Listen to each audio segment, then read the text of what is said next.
cours de votre formation, vous allez être amené à utiliser fréquemment cet outil qui s'appelle le IFI. Cet outil est développé par l'Agence nationale de sécurité de l'alimentation, de l'environnement et du travail.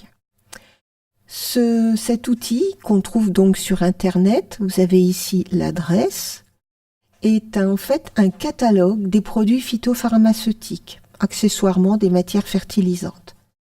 C'est en fait la liste de tous les produits phytopharmaceutiques utilisables en France le jour où l'on consulte le site. En effet, l'intérêt de cet outil, c'est qu'il est mis à jour extrêmement régulièrement. Je vais vous faire une présentation générale de cet outil, mais dans la suite de la formation, vous allez découvrir de façon plus approfondie telle ou telle fonctionnalité de l'outil. Maintenant, le but, c'est seulement de vous faire une présentation générale. Commençons tout d'abord par le problème suivant.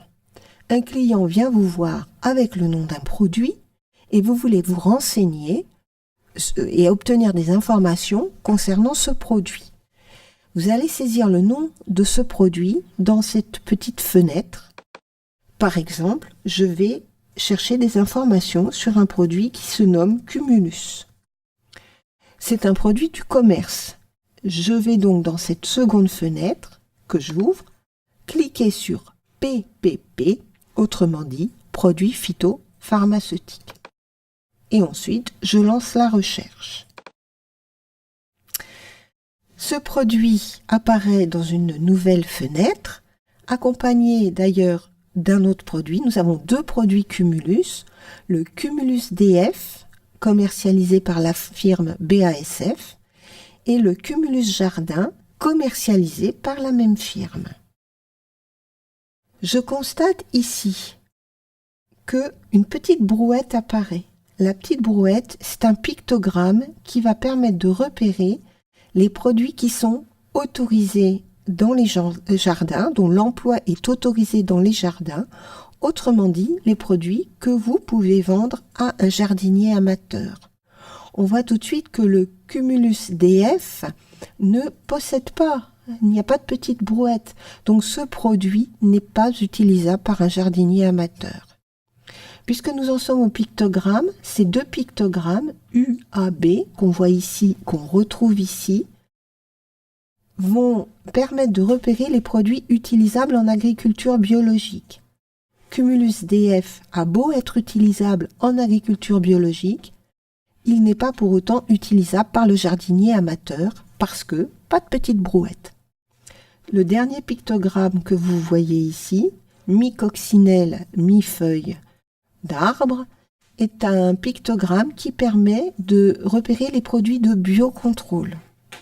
UAB, utilisable en agriculture biologique, coccinelle feuille, liste de biocontrôle, et petite brouette, emploi autorisé dans les jardins.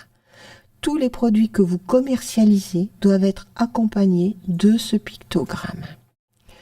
Prenons donc le Cumulus Jardin, puisqu'il est utilisable par les jardiniers amateurs. On voit dès cette étiquette que d'une part il est autorisé à la date d'aujourd'hui, d'autre part c'est un fongicide, il permet de lutter contre des champignons. Si je clique sur le nom de ce produit, dans une fiche produit, on trouve de très nombreuses informations. Donc, le but aujourd'hui, là, maintenant, n'est pas de vous faire voir toutes les informations que l'on peut trouver dans une telle fiche, mais on voit que les fiches sont relativement longues, complètes.